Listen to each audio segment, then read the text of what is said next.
Olá, tudo bem?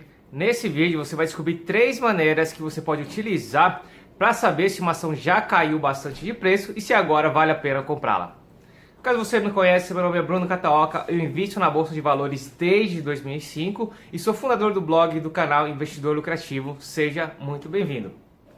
Então agora você vai descobrir 3 maneiras de você conseguir comprar uma ação por um preço, na verdade por um preço barato. Porque quando uma ação de uma boa empresa cai, esse é o momento em que você vai lá e compra essa ação, para que assim você possa ter uma alta rentabilidade correndo o menor risco possível. E vale lembrar que essa é a maneira que todos os grandes investidores da Bolsa enriqueceram.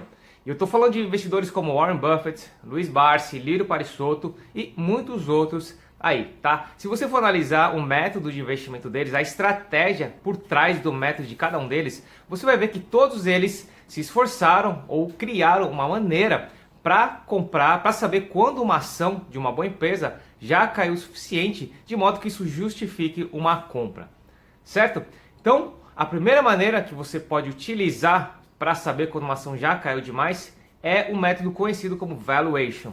Esse valuation é o mesmo método utilizado por Warren Buffett e por Benjamin Graham e muitos outros gestores de fundos e grandes investidores, tá?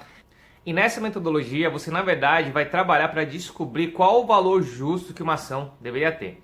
Então, para você saber se hoje uma ação está valendo a pena a compra, você vai fazer esse cálculo, tá? Que nada mais que não deixa de ser uma previsão do quanto deveria valer essa ação. Então, por exemplo, se uma ação está custando R$10 e você faz o valuation dela, e você vê que ela deveria custar na verdade R$18, então você vê que tem um potencial, um upside de 80% de alta. Então o que você faz? Tendo esses números em mãos, você vai lá e compra essa ação quando ela estiver a R$10. E isso dá certo, mas existem algumas desvantagens nesse tipo de metodologia. Primeiro é porque dá muito trabalho, tá? Para você colocar o valuation em prática, você basicamente tem que fazer coletar vários dados para daí começar a fazer diversos cálculos para você ter uma noção de qual seria o preço justo dessa ação. Então, colocando de uma maneira bem simples e falando um pouco mais de uma maneira mais técnica, você deveria pegar o fluxo de caixa passado, descontado dessa ação, por exemplo, dos últimos 5 anos, tá? Ver qual foi a média de crescimento desse fluxo de caixa descontado nesses últimos 5 anos e projetar para os próximos 5 anos para você ter uma noção e daí sim fazer o cálculo para você ter uma noção de quanto valeria, qual seria o preço justo dessa ação. Tá? Só que, lógico, eu estou colocando de uma maneira muito simples e você tem que fazer muitos outros cálculos para conseguir chegar nesse preço justo. E, sinceramente, apesar de ser um método utilizado por Warren Buffett, quando eu fui tentar utilizar, eu achei muito complicado. Tá? Eu sempre fui muito ruim em matemática, apesar de ser japonês aí, tá? Mas eu sempre tive muita dificuldade e sempre que eu via cálculo, eu fugia, saía correndo. E quando eu tentei estudar o meu primeiro livro de valuation, eu não consegui passar da página 2. Tá? Essa é a verdade, eu achei muito complicado. Tá? Mas é lógico que funciona, né? E quando eu senti essa dificuldade, eu cheguei para alguns amigos meus que fizeram MBA de valuation e perguntei para eles se o valuation funcionava. E eles me disseram que sim, funcionava, né? Eu fiz isso porque assim, eu achei muito difícil e eu pensei, pô, eu tenho que ter a certeza de que isso vai funcionar para mim, de que isso realmente funciona e que vale a pena todo esse esforço, me sacrificar aqui para tentar terminar esse livro de valuation. E quando eu falei para meus amigos, eles falaram que sim, funciona, mas que nem sempre. Né? Nem sempre funciona. Então eu falei, poxa, eu preciso de uma coisa que me dê pelo menos aí uns 90% de certeza, né? Senão não vale a pena todo esse esforço. E de fato, essa é uma das desvantagens do valuation. Ele dá muito trabalho, você precisa fazer vários cálculos, tem que ter sim um talento único para isso, para conseguir fazer esse tipo de previsão, né? E mesmo assim pode dar errado, tá? E se você for acompanhar o relatório de alguns gestores de fundos ou até mesmo de analistas, você vai ver que, por exemplo, tem uma ação lá que eles colocaram que o valor justo para essa ação, preço justo, seria de, por exemplo, R$30. Beleza. Aí hoje ela está valendo 20. Aí você vai lá e compra. Falou, pô, legal, se é 30, eu vou comprar 20 porque vai subir 10 aí. Só que aí a empresa passam-se alguns meses, os preços não sobem e a empresa divulga o novo balanço. E nesse novo balanço, o lucro já não foi tão alto, o fluxo de caixa descontado já não foi tão alto, ele caiu. Tá, os indicadores pioraram. Aí esse mesmo gestor, analista, refaz o valuation e fala, olha, como os resultados desse trimestre vieram ruins, o valuation mudou e o preço-alvo caiu de 30 para 21. Pô, aí ferrou, né? Se você comprou a 20 e o valor caiu de 30 para 21, então o seu lucro já não vai ser tão alto assim, tende a não ser tão alto. E você fica perdido e acaba realizando prejuízo aí, beleza? Então, esse é o motivo do porquê eu não utilizo o valuation, tá? Dessas três maneiras, a que eu mais gosto é a terceira, tá? Mas agora vamos para a segunda. A segunda maneira que você pode utilizar para saber se uma ação já caiu o suficiente são os conhecidos como os múltiplos descontados, tá? Que na verdade são o quê? Você vai pegar números como preço e dividir pelo lucro por ação, tá? Valor patrimonial por ação, enfim, você vai fazer diversas contas assim, né? São pequenas divisões com números chaves de cada ação. Essa, na verdade, é uma tentativa de você conseguir saber assim mais rapidamente se uma ação está barata ou está cara em relação ao lucro que ela tem. Por exemplo, o indicador PL, que é muito conhecido, é o preço por ação dividido pelo lucro por ação. Quando você faz essa divisão, você vê o quanto que o preço está acima em relação ao lucro por ação. E a partir daí você consegue saber se ela está cara, se está barata. Tá? Existem diversas continhas, cálculos que você pode fazer para te ajudar nessa tomada de decisão. Só que eu particularmente não gosto, eu acho que é muito simplista você pegar o preço de uma ação e dividir pelo lucro por ação e a partir daí você vê se ela está barata ou cara. Mesmo porque o preço da ação ela muda todos os dias, então você tem que estar sempre refazendo esse cálculo para ter uma noção. E muitas vezes você vai fazer o cálculo e você vai chegar, por exemplo, num PL, sei lá, de 12, 15, tá? Quer dizer que o preço da ação tá sendo negociado 15 vezes o lucro por ação. Aí você pega e fala, bom, tá muito alto, então vamos esperar cair. Só que mesmo assim a ação continua subindo. Então você pega e fica perdido, você fala, pô, mas era para comprar ou não era? Se estava cara, deveria cair. Né? Então esse é um tipo de análise que eu também não gosto muito. Eu sei que eu sei que tem muita gente que usa e se você usa tá tudo bem, não tem problema. Eu acho que cada um tem que utilizar a maneira, a metodologia que mais deixa a pessoa mais tranquila, que mais gera resultados para essa pessoa, tá? Agora a terceira maneira que é a terceira maneira, que é a que eu mais gosto, que eu utilizo e que eu vejo pouquíssimas pessoas utilizando, é utilizar a análise técnica combinada com a análise fundamentalista para eu saber se realmente uma ação já caiu o suficiente de modo que vale a pena eu comprar, de modo que o risco-retorno seja favorável para mim. E para te explicar como que isso funciona, a gente vai ter que ir lá para o meu computador, porque eu vou te mostrar a tela do gráfico para você entender realmente por que eu acho tão bom, tão eficiente esse tipo de abordagem. Então vamos lá. Bom, então aqui está o gráfico do Ibovespa como exemplo, só para você entender qual que é o raciocínio por trás de como utilizar os gráficos para definir bons pontos de compra para a formação de carteira de ações, tá? E você pode ficar tranquilo que eu não vou utilizar a análise técnica do jeito convencional, porque eu sei que tem muita gente que não acredita na análise técnica, acha que é uma porcaria, que é bola de cristal e não é nada disso, tá? Então, basicamente, eu vou utilizar os gráficos para me definir pontos de resistência e suporte. Mas o que são pontos de resistência e suporte? Resistência são os pontos, tá? São preços, regiões no gráfico, onde os preços chegaram e reverteram para queda.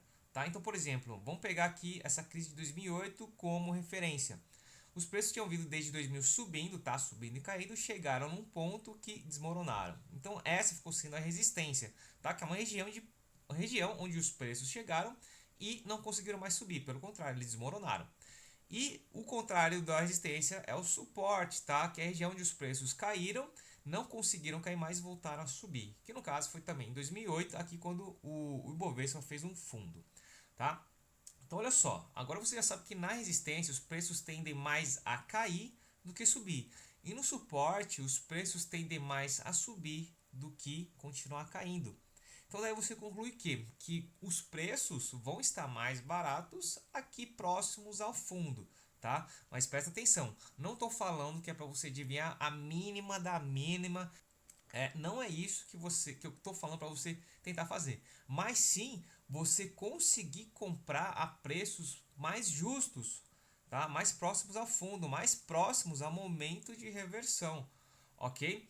Então, olha só, se você tivesse utilizado o topo e o fundo de 2008 como referência para os próximos anos aqui, olha só como que teria sido a sua tomada de decisão de compras, tá? Então, assim, quando você vê que é uma amplitude muito grande, então o que você pode fazer é também traçar a metade do caminho, aqui a metade dessa amplitude, para servir como ponto zero, aí marco zero de referência, tá? Nessa linha, os preços estariam justos, ok? Quer dizer que a força as chances de subir ou cair estariam mais equilibradas aqui. E a partir, então seria assim, daqui para baixo valeria a pena a compra, daqui para cima você deveria tomar cuidado com as compras ou até mesmo não comprar. Então olha só, se você tivesse seguido esse raciocínio, você teria comprado aqui, nessa região, aqui, aqui. Você vê que você comprou, os preços reverteram, não, mas eles não subiram, porque chegaram na região de resistência, próximo assim à região de resistência, onde os preços já começaram a ficar muito caros para a realidade brasileira nesse caso aqui, tá? Como é o índice Bovespa, tá? Você pode usar para qualquer empresa, mas aqui como é para o índice Bovespa, então aqui a gente conclui que para a maioria das empresas não era favorável e por isso que os preços caíram, tá? Aqui ainda estava muito caro e por isso que os preços caíram. E caíram até mais ou menos essa região, depois se reverteram, caíram até mais ou menos essa região, reverteram, entendeu? Então se você tivesse feito compra somente abaixo dessa linha que a gente traçou, o seu preço médio estaria, vamos supor, mais ou menos por aqui. Agora, se você tivesse feito compras aleatórias ou somente acima dessa linha, tá? E isso é uma coisa que acontece, ok? Quem compra aqui, né? Você pode estar perguntando, mas quem vai comprar aqui, né? Preços tão caros. É que agora você está vendo no gráfico. Mas quem que compra aqui? É quem não tem essa noção, essa clareza de comprar ações, não tem essa confiança de comprar ações, tá? No momento certo. E são pessoas que só vão comprar quando? Quando a rentabilidade de Bovespa estiver alta. Tá? Então olha só, por exemplo aqui nessa perna de alta, o Ibovespa veio subido de 2008 até 2009, chegando a bater 100% de rentabilidade. Então quem estava de fora querendo entrar, mas não sabia o tempo certo, só ficou confiante depois que ele viu os fatos. Os fatos de que os preços realmente subiram. Daí ele falou, pô, tá subindo mesmo, a tendência é firme, eu vou comprar. Só que ele comprou perto da onde? Numa região de resistência, onde as chances de queda são maiores do que as chances de continuar subindo. O que aconteceu? Ele ficou aqui, ó, nessa oscilação chata, nessa lateralização chata, até que ele começou a ter prejuízos. Você pode ter certeza que quem comprou aqui provavelmente já vendeu aqui, ou até mesmo aqui, não aguentou, porque ele está num prejuízo que dói, tá? Prejuízo dói, machuca, tá? O Bovespa vai te dando muita porrada quando você compra na hora errada. Então a pessoa não aguenta e fala, bom, não vai parar mais de cair, então vou vender. Daí ele vende no prejuízo para quem? Para quem tem essa noção de que aqui era um bom ponto de compra. Para quem tinha noção de que aqui era um ponto onde as chances de subida eram maiores que as chances de queda. Tá? E para quem foi fazendo isso, chegou uma hora aqui que em 2017 os preços subiram, romperam a resistência e continuaram subindo para além da resistência. Aí, tá? Aí você pode falar, pô, então, aqui, aí você pode falar, né? Pô, Bruno, mas aí então aqui valeria você ter comprado, pô. Então, quem não comprou aqui perdeu a chance. Perdeu, mas olha só. Quantas vezes os preços chegaram mais ou menos nessa região aqui e romperam a resistência para cima? Quantas vezes? De 2008 a 2017, chegaram vários anos aqui. Quem comprou nessa região, as chances de queda teve mais prejuízo do que lucro, tá? E mesmo quem comprou mais ou menos aqui nessa região e conseguiu segurar até aqui, teve um lucro muito menor do que quem comprou aqui e segurou, quem foi comprando abaixo dessa linha aqui e segurou até 2019 aí, tá? Então, assim, então é dessa maneira, tá, que eu gosto de utilizar os gráficos para definir meus pontos de compra. Eu defino onde é resistência, onde é suporte e procuro sempre comprar mais próximo ao suporte, tá? Porque é quando as minhas chances de ter uma alta rentabilidade são muito maiores do que as chances de ter prejuízo. E no fundo, todas essas três maneiras que eu te expliquei buscam isso, tá? Te mostrar regiões de preço, momentos onde a simetria entre o risco e o retorno, né? Onde você vai ter muito mais chance de ter alto retorno do que riscos, tá? De ter prejuízos.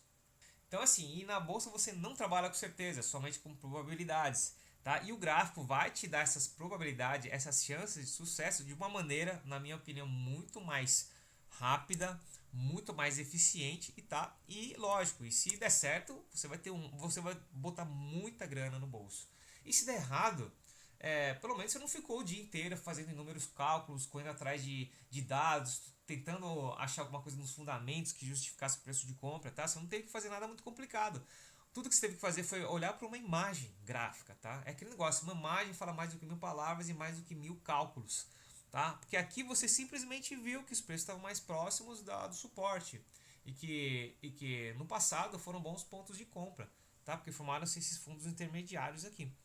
Entendeu? Então basta você comprar, lembrando que você não está tentando acertar o fundo, você só quer pagar um preço mais justo para ter essa relação favorável entre risco e retorno. Então é dessa maneira que eu utilizo os gráficos para fazer minhas compras de uma maneira mais eficiente e assim me sobra muito mais tempo para fazer outras coisas da minha vida que eu considero até mais importantes, ou tão importantes como por exemplo, ficar mais tempo com a minha filhinha que nasceu agora, ficar mais tempo praticando esportes que eu gosto, ficar mais tempo com a minha esposa, com a minha família, curtindo meus hobbies, tá? Então é dessa maneira que eu gosto de utilizar análise. Lógico, não dá para utilizar só análise técnica. Como eu falei, tem que utilizar com análise fundamentalista. Então, basicamente, o que eu faço? Eu seleciono as empresas que eu quero acompanhar, que eu quero investir através da análise fundamentalista, tá? Para saber quais são realmente lucrativas. E depois eu analiso o gráfico de cada uma para saber se eu estou fazendo boas compras. Para saber quando boas oportunidades, excelentes oportunidades de compra surgem. E eu tenho essa noção de que se eu comprar, pode ser que os preços continuem caindo e pode ser que eles não subam com tudo assim tão rápido. Mas eu sei que eu estou pagando, estou fazendo o melhor que eu posso, pagando o melhor preço possível de acordo com o que eu tenho utilizado, que eu consigo utilizar. Certo? Então essas são as 3 maneiras que existem para você conseguir saber se uma ação já caiu de preço suficiente e se vale a pena você entrar comprando. E se você gostou do conteúdo, clica no joinha aqui abaixo, no like, clica no sininho para receber os próximos vídeos que eu vou mandar e compartilha com seus amigos, deixa seus comentários para eu saber se eu estou indo no caminho certo, se estou no caminho errado e se você gostou ou não gostou. Críticas e elogios são muito bem-vindos. E caso você queira saber mais detalhes de como você pode utilizar a análise técnica combinada com a análise fundamentalista para gerar melhores resultados para você na Bolsa de Valores, eu gravei uma videoaula que eu deixei no link aqui abaixo na descrição para você saber como que isso funciona com detalhes mais avançados e mais técnicos. Beleza? Então hoje eu vou ficando por aqui e a gente se fala no próximo vídeo. Um grande abraço. Tchau, tchau.